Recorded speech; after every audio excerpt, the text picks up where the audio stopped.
صدقات واجبہ کے لیے، زکوٰۃ کے لیے اللہ تعالیٰ قرآن حکیم میں ارشاد فرماتا ہے انما الصدقات للفقراء والمساکین والعاملین علیہا والمؤلفۃ قلوبہم وفی الرقاب والغارمین وفی سبیل اللہ وابن السبیل۔ 8 مصارف زکوٰۃ بیان فرمائے۔ اس کے علاوہ صدقات نافلہ ہیں جو آپ ویسے ہی صدقہ دے دیتے ہیں کسی کو، اور یہ جو صدقات واجبہ ہیں یہ جتنے بھی بنو ہاشم ہیں، یہ آج کل تو مراسی بھی اپنے نام کے ساتھ ہاشمی لکھ دیتے ہیں۔ مال و دولت آ جائے کسی کے منہ میں 2-4 لقمے پڑ جاتے ہیں، 2 وقت کی روٹی مل جاتی ہے تو کہتے ہیں ہم بھی شاہ ہوتے ہیں۔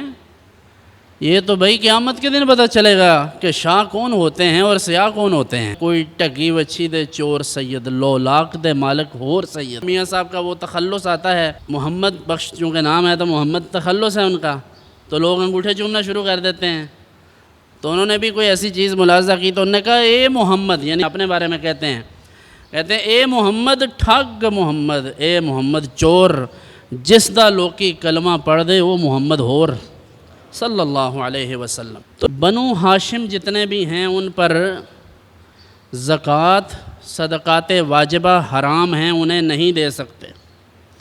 کیوں؟ انما ہی اوساخ الناس، یہ میل کچیل ہے لوگوں کا۔ حضور نے فرمایا میری اولاد کو میل کچیل مت دو۔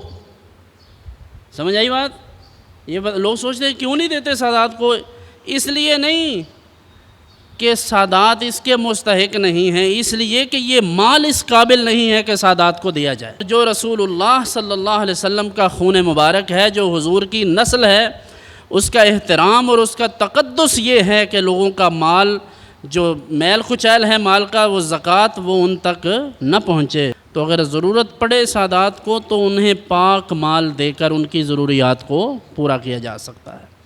تو بنو ہاشم میں آل علی، جیسے ہم سید ہیں، فاطمی سید ہیں، ہم حسینی، اسی طرح حسنی سید ہیں، وہ تو ہیں ہی سید، لیکن جو علوی ہیں یعنی حضرت علی کی وہ اولاد جو حضرت بی بی خاتون جنت رضی اللہ تعالیٰ عنہ کے علاوہ ان کی جو ازواج تھیں ان سے ہیں، ان کو بھی آپ زکوٰۃ نہیں دے سکتے کیونکہ وہ سب بنو ہاشم ہیں۔ ایسے آل عباس ہیں، آل عقیل ہیں، آل جعفر ہیں، یہ جتنے بھی بنو ہاشم ہیں ان سب کو صدقات واجبہ نہیں دے سکتے۔